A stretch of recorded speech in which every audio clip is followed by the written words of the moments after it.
The House of Kuru, Part 2, Chapter 10, Tuition Fees, Suyodhana's Attempt. Suyodhana, full of pride and energy, rushed to the armory and placed upon himself the best of the body armor with cufflinks made of light metal neck protectors and large heavy armor covering his chest, as his 100 brothers followed suit and proceeded to arm themselves. Once the armor was placed, the children then approached the emperor of Hastinapura, their father, Dhritarashtra. "Father, I am to bring honor to the house of Kuru. Please, bless me and my siblings on a hasty victory in the war against the Panchalas," said Suyodhana. And Dhritarashtra's face swelled with pride as he rose and blessed his 100 sons, while Queen Gandhari, who was seated next to him, could not help but feel like an empress, as she too rose and raised both her palms and blessed her century of sons with longevity and victory on the battlefield. The Kuru army marched towards the empire of Panchala. Each of the children of Dhritarashtra were on the finest 2-horse chariots, while most of the soldiers were on single-horse chariots, and several hundred foot soldiers also accompanied the marching Kaurava army. The sound of kettle drums and marching soldiers could be heard miles away. Upon reaching the city gates, the children of Dhritarashtra launched the first arrow, which caused 100 soldiers in the Panchala kingdom to rush in defense, and the children of Dhritarashtra swiftly defeated them, with several running back into the fort of the empire in fear.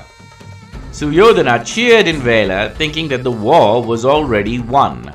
As soon as the news reached the ear of King Drupada, the son of Prishata, he mounted his famed grey elephant, and his younger brother Satyajit mounted a 4-horse chariot and approached the city gates. A triangle was formed by the Kaurava army, with Suyodhana at the front top angle, with 200 foot soldiers and 100 single-horse chariots, each chariot armed with javelins and bows with arrows. Behind him, on each side of the triangle, was Sushasana and Yuyutsu respectively, each with the same army of men behind them. Right behind each arm of the triangle were Jalasandha, Vikarna and Sulochana, all brothers of Suyodhana, all armed to the teeth and very capable on the battlefield. With Suyodhana as the general, Yuyutsu and Sushasana as his second in command, with the most able warrior being Jalasandha, Vikarna and Sulochana, each given the title of Senapati, or commander of a small army of 100 foot soldiers and 50 single-horse chariots for each of them. Every brother had 50 foot soldiers and 25 single-horse chariots to accompany them. They were called Gulmapatis. A spectacular war commenced with Suyodhana blowing the conch and landing the first arrow, and the son of Prishata attacked with nothing held back. Having 500 soldiers and 300 single-horse chariots supporting him, and the same number supporting his brother Satyajit, a rain of arrows appeared in the sky covering the sun. Satyajit took on all the Gulmapatis single-handedly and slaughtered all their supporting soldiers and chariots, while King Drupada, roaring like a lion, laid waste to the Senapatis. Even though Vikarna was a warrior who gave considerable difficulty to Drupada, he subdued him as well, placed him on a bind, and placed him behind his elephant. Yuyutsu and Sushasana fought valiantly when Drupada began to use Deva Astras, deadly celestial weapons, and sent his army fleeing, and all the sons of Dhritarashtra bearing the first 3 were caught, bound and gagged. Both Sushasana and Yuyutsu, along with their armies, were eventually subdued and a terrific battle took place between Suyodhana and the son of Prishata, Drupada, where the emperor of Panchala defeated him and his army with efficiency and majesty. Having bound and gagged the scion of the Hastinapura Empire, Drupada dragged him to his dungeons and sent a messenger to the kingdom of Hastinapura. The scion of Hastinapura, the son of Dhritarashtra, Suyodhana, has lost the war with Panchala. He is taken prisoner by the tiger amongst men, the king of Panchala, King Drupada. 500,000 dravina, 100,000 chariots, 1,000 elephants decked in armor, 5,000 men and women to serve in the kingdom of Panchala, and of course, the emperor's apology for the invasion are the terms for the release of his son, read the message carried by the messenger of Panchala.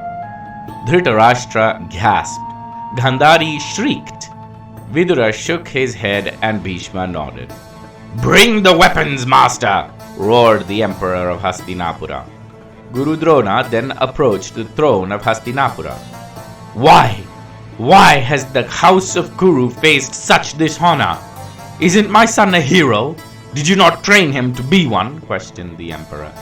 Guru Drona prostrated. Your Majesty, humility is a virtue for even the most powerful of men, a virtue the scion severely lacks.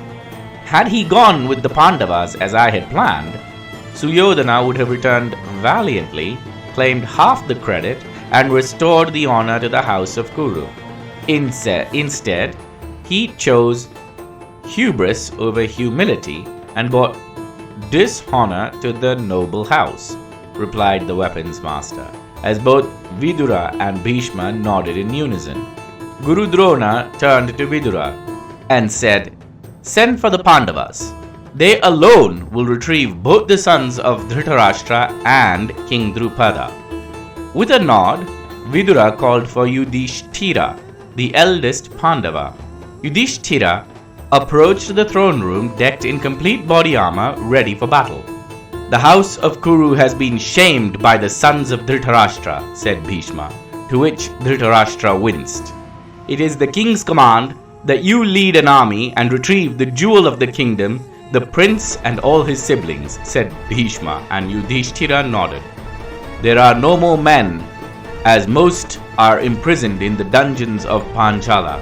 Perhaps we should just pay the tribute and not risk any more lives, asked King Dhritarashtra.